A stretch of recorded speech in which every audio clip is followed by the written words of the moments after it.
Hello guys, welcome back to our channel. நான் தாங்க வெறும் நாம் இதுல பார்க்க போகிறது இப்போ அமேசான் பிரைமில் தமிழ் டப்பிங்கோட அவைலபிளாக இருக்கக்கூடிய ஒரு சைனீஸ் ட்ராமா தான் பிரதர்ஸ். இந்த படம் எப்படி இருக்குது அப்படின்னு தான் சொல்ல பார்க்க போகிறோம். ஸோ இந்த படத்தோட டைட்டிலில் வந்து பார்த்திங்கன்னா நிறைய படங்கள் இருக்குது. அதில் நம்ம சைனீஸ் படங்கள் தான் பார்க்க போகிறோம். ஸோ அதை முதல்ல மைண்டில் வச்சுக்கோங்க. சரி, இப்போ இந்த படம் பார்க்கறதுக்கு எப்படி வந்திருக்கு அப்படிங்கிறத பார்க்கறதுக்கு முன்னால் இந்த படத்தோட கதை என்ன அப்படிங்கிறத லைட்டாக எங்கே சிம்பிளாக பார்த்துடலாம். இந்த படத்தோட கதையை 2 வரியில் சொல்லணும் அப்படின்னா, பிச்சைக்காரன் 2 படம் பார்த்துருக்கீங்களா? ஸோ அந்த கதையோட கான்செப்டை இங்கே இருந்தால் எடுத்திருப்பாங்க போல இருக்கு ஆர்ஜின் ஸ்டோரியை. பிகாஸ் இந்த படம் 2022 எடுத்திருக்காங்க.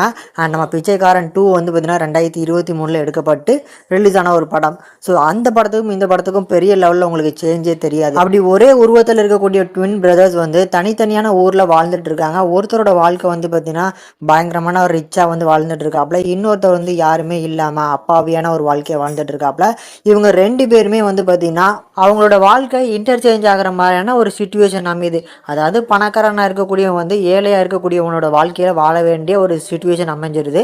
ஏழையாக இருக்கக்கூடியவன் பணக்காரனாக இருக்கக்கூடியவனுக்கு டூப்ளிகேட்டாக அந்த இடத்துல நடிக்கக்கூடிய ஒரு ஸ்டேஜ் அமைஞ்சிருது.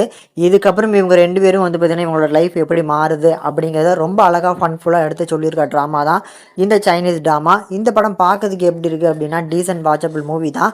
பட் இந்த படத்தை பார்க்கும்போது கண்டிப்பாக உங்களுக்கு பிச்சைக்காரன் 2 படத்தை நிறைய இடங்களில் ரெஃபர் பண்ணும் அப்படிங்கிறது என்னோட பர்சனல் தாட் ஒப்பீனியன். தென் செகண்டாக இந்த படத்தில் இருக்கக்கூடிய பாசிட்டிவ் அப்படின்னு பார்க்கும்போது ஹியூமர்ஸ் பெருசாக வந்து பார்த்தீங்கன்னா நிறைய இடங்களில் நல்லா ஒர்க் அவுட் ஆயிருக்கு அப்படிங்கிறது என்னோட பர்சனல் தாட் ஒப்பீனியன். அது இந்த படத்துக்கு நல்ல ஒரு பேக் போனாக இருந்திருக்குது அப்படின்னா கண்டிப்பாக நான் ஹியூமர்ஸ் தான் சொல்லுவேன். இதை தாண்டி இந்த படத்தில் நடிச்சிருக்கவங்களோட பர்ஃபார்மன்ஸ் டீசெண்டான ஒரு பர்ஃபார்மன்ஸ். பட் அந்த ஸ்டோரி எஃபெக்டிவாக இருக்கா அப்படின்னு கேட்டிங்கன்னா இந்த மாதிரியான கேட்டகரியில் பிச்சைக்காரன் 2 மட்டும் இல்லை, நிறைய படங்கள் வந்து பார்த்தீங்கன்னா பார்த்துருப்போம். அதனால ஸ்டோரி அந்த அளவுக்கு எஃபெக்டிவாக இல்லை அப்படின்னாலும் ஹியூமர்ஸ்க்காக வேணால் ட்ரை பண்ணி பார்க்கலாம். படத்தோட தமிழ் டப்பிங் நல்லா இருக்குது. படத்தை ஃபேமிலியோட பார்க்கலாம்.